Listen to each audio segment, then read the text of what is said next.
জুলাই ছিল একটা ষড়যন্ত্র। এই জুলাই জঙ্গি আরেকজন হলো হান্নান মাসুদ।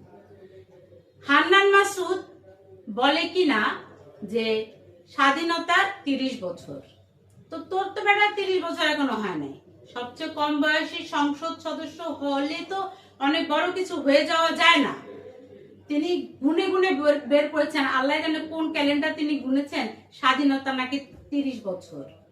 ওনাকে ধরে কেউ জিজ্ঞেস করলো না যে বাবা তুমি স্বাধীনতা 30 বছর যে বলো কোন হিসাবে বলো, যোগ বিয়োগ শিখছো কোন স্কুল, তাই না? এই হান্নান মাসুদ তো তার বাবাকেও এমপি পদের জন্য নির্বাচনের জন্য করেছেন। পারতো যদি, তাইলে হান্নান মাসুদ সাহেব তার মামা চাচা খালা খালু 14 গোষ্ঠীর এমপি বানানোর জন্য চেষ্টা করত, তাই না? সেই হান্নান মাসুদ আবার সংসদে গিয়ে তার বাবাকে গ্যালারিতে বসায় আবার এমপি হিসেবে তার বাবার কাছে তিনি বলেন যে আমার বাবা বসে আছেন। মানে সংসদটাকে তারা তাদের পরিবার বানিয়ে ফেলেছে, তাদের ঘর বাড়ি বানিয়ে ফেলেছে, যে বাবা সোফায় আমি চেয়ারে বাবার কাছে নত স্বীকার করছি। অথচ তারা দেখে না যে জনগণ এটাকে দেখছে।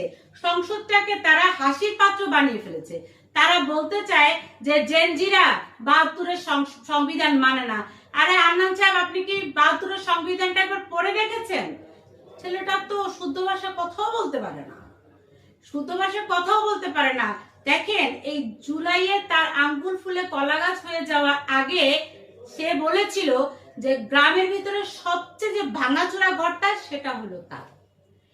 এরপরে যখন আন্দোলন সফল হয়ে গেল তখন এই ছেলেই বলল যে গ্রামের ভিতরে সবচেয়ে যে বড় বাড়িটা সেটা তার। তাহলে 18 মাসে আপনি আলাদিনের কোন চেরাগটা পেয়েছিলেন, যে চেরাগের কারণে আপনার সবচেয়ে ভাঙাচোরা বাড়ির থেকে সবচেয়ে বড় বাড়িতে রূপান্তর হলো? আপনার তো এমন কোনো যোগ্যতা নাই যে যোগ্যতার কারণে আপনি বলতে পারেন যে আপনি 18 মাসে অনেক কিছু করে ফেলেছেন। কোত্থেকে আসলো এই টাকা? নতুন ধারা বাংলাদেশের পক্ষ থেকে আমরা জানতে চাই।